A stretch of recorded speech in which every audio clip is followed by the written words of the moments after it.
Assalamualaikum warahmatullahi wabarakatuh.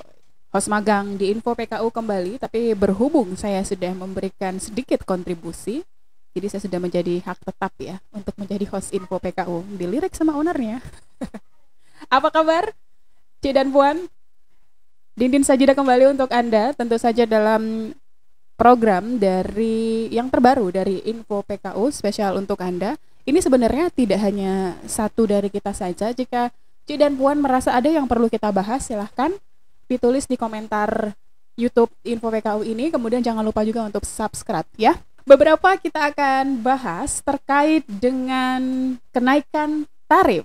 Tapi yang lagi viral di bulan ini adalah kenaikan ojek online. Seperti apa sebenarnya kenaikan dari ojek online yang ditetapkan oleh Kementerian Perhubungan dan apakah masyarakat menerimanya? Kita akan ulas dalam Sudut Dindin.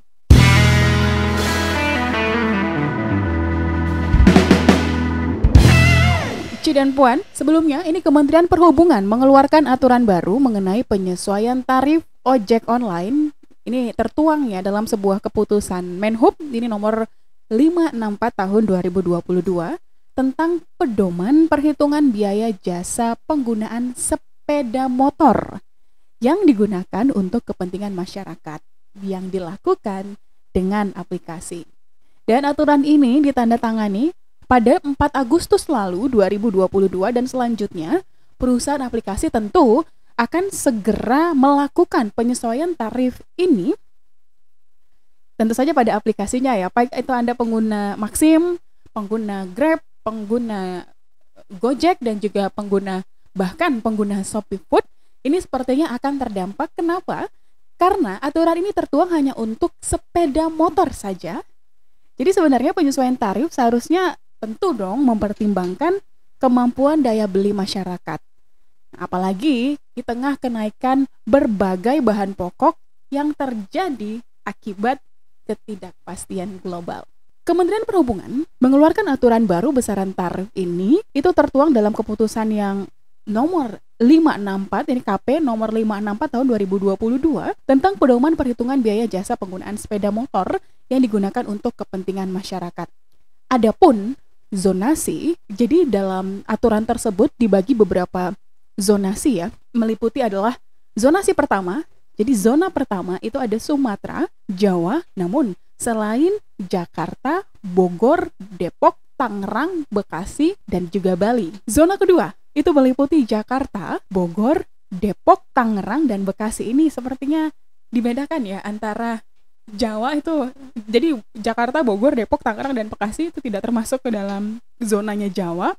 Kemudian juga zona 3 meliputi Kalimantan, Sulawesi, Nusa Tenggara dan sekitarnya, Maluku, dan juga Papua. Adapun Cik dan Puan, ini sudah beredar di mana-mana untuk media online terkait dengan besaran biaya zonasi 1 ya. Jadi jasa batas bawahnya itu ada 1.850 per kilometer dan biaya jasa batas atas sebesar Rp2.300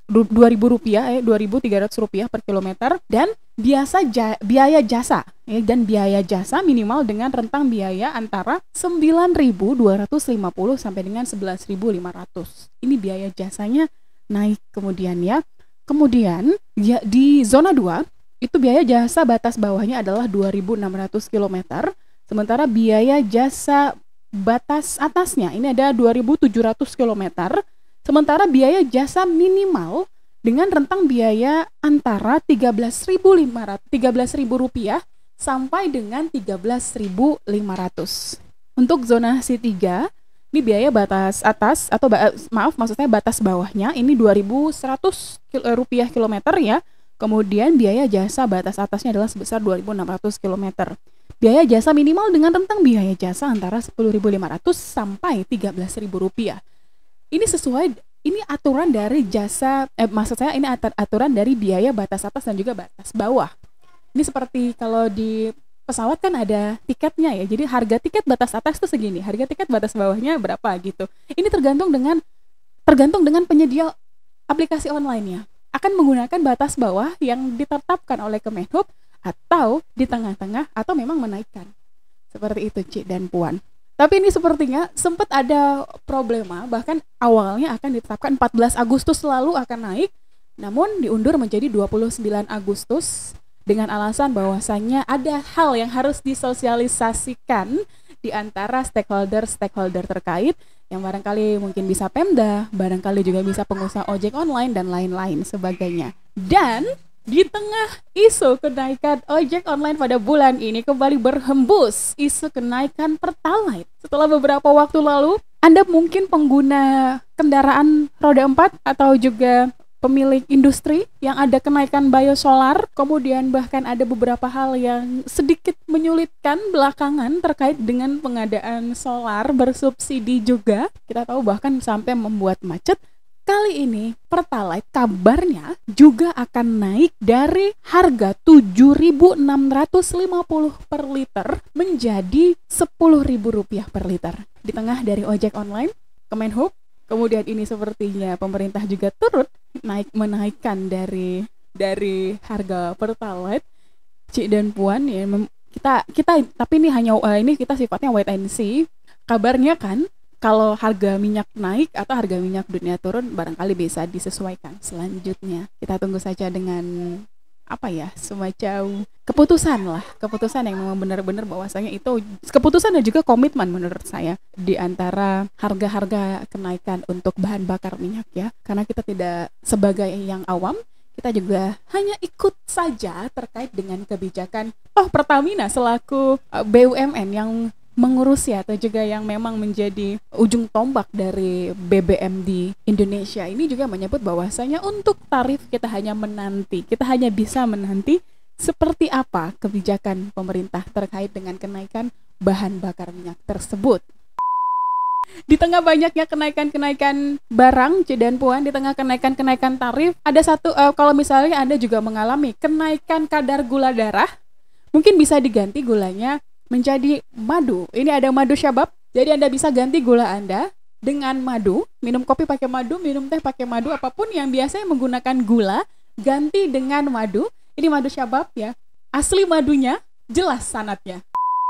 Kita lanjut, di tengah kenaikan ojek online, di tengah kenaikan Pertalite yang ketika kami syuting untuk podcast Sudut Dindin bersama dengan Info PKU ini, itu belum terjadi. Maka barangkali nanti tayangnya mungkin sudah terjadi. Kita tarik ke belakang, Cik dan Puan, yang menjadi geger sebelum di awal tahun menjadi geger itu kenaikan PPN dari 10% menjadi 11%. Banyaknya penolakan, banyaknya pertanyaan tidak membuat pemerintah gentar untuk menjalankan kebijakan ini. Padahal di saat masyarakat sedang memulihkan untuk berjuang kembali pulih setelah COVID-19, pemerintah menaikkan harga PPN yang saat ini sudah berlaku. Jadi kalau misalnya Cik dan Puan belanja ke beberapa tempat makan, itu PPN-nya sudah bukan 10% lagi, tapi menjadi 11%. Setelah itu, hal yang membuat geger seluruh negeri ketika minyak goreng naik. Bahkan banyak jokes yang bilang, kalau misalnya minyak goreng nggak bisa dipakai, ya udah kita direbus aja gitu. Jadi ada nugget rebus, kemudian juga ada bakwan rebus ya. Itu naik, masih dalam situasi yang pelik menurut saya di kala itu, ketika ada beberapa yang harus kembali pelan-pelan untuk menapaki usaha-usahanya yang sempat terkendala akibat dari COVID-19. Tahu-tahu minyak goreng malah naik. Syukur-syukur ada bahkan di kala itu ya, naik sampai 3 kali lipat, walaupun akhirnya di hari ini sudah mulai turun bahkan, tapi tidak bisa kembali seperti harga sebelum naik. Jadi beberapa ibu-ibu yang sempat saya tanyakan, ini apakah minyak goreng sudah turun?